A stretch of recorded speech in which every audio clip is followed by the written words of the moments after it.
జగన్ ఎందుకు ఓడిపోయాడు తెలుసా?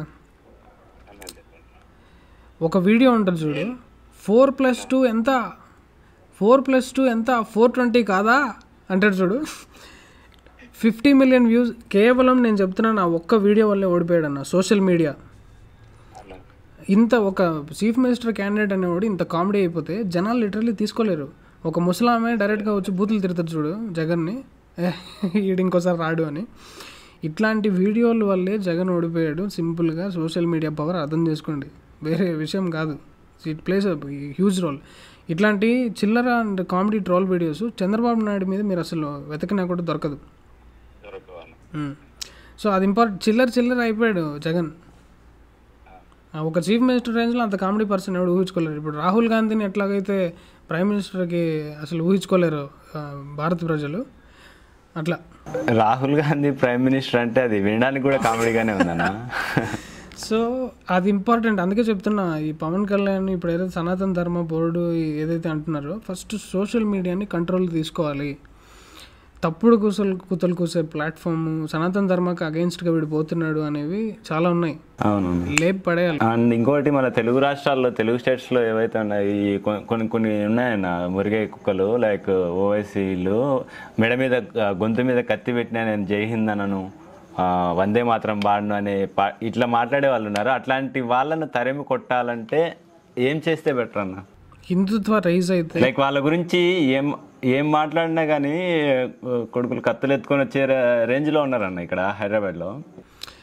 ఇప్పుడు మన మీద వాళ్ళు వార్ డిక్లేర్ చేసిన వాళ్ళన్న ఆల్రెడీ. జనాలకు అది అర్థం కావట్లేదు. నీకు అక్కడ బంగ్లాదేశ్లో వాడు ఏమన్నాడు, నాకు పలానా మసీద్ అదేదో ఉంటుంది కాశ్మీర్ ఫైల్స్ సినిమాలో చెప్తాడు కదా, జిహాద్ అనే నినాదం వినిపిస్తే చాలు every street will become Gaza అన్నాడు. గజా ప్రతి ఊరు గజా అవుతుందంట. అక్కడైతే ఒకటే గజా, ఇక్కడైతే ప్రతి ఊరు గజా అన్నాడు. అంటే మదర్సాలు ఈ వార్ చేయడానికి కంటోన్మెంట్లు అంట, అవి మదర్సాల్లో ట్రైనింగ్ ఇస్తున్నారంట అవి కత్తుల్లో.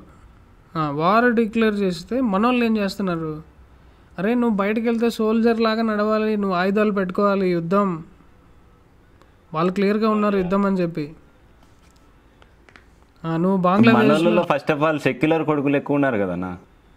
అదే బంగ్లాదేశ్లో జరిగింది ఇక్కడ రిపీట్ అయినప్పుడు వీళ్ళకి తెలుస్తుంది. ఎందుకంటే వాళ్ళు నరకడం స్టార్ట్ చేసిన తర్వాత వీడి సెక్యులర్, వీడి క్రిస్టియన్ ఏం చూడరు కదా. ఎవడైతే కాఫీరో, ఎవరికైతే అల్లా మీద నమ్మకం లేదో వాళ్ళందరినీ వేసుకుంటూ పోతారు. యూనిటీ అనేది అంతా బాయ్ అనేది అంతా ఎంకరేజ్ చేసుకుని వీళ్ళు ఎట్లున్నారో తెలియకుండా ఉన్నారు కదా మొత్తం.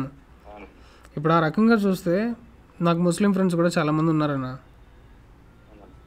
జిహాదీని ఎంకరేజ్ చేయకూడదు, terrorism, the world is against terrorism. పెద్ద ప్రైమ్ మినిస్టర్లు కూడా ఏం చెప్తున్నారు, ప్రపంచంలో టెర్రరిజం అనేది లేకుండా చేద్దాం అని కదా చెప్తున్నారు.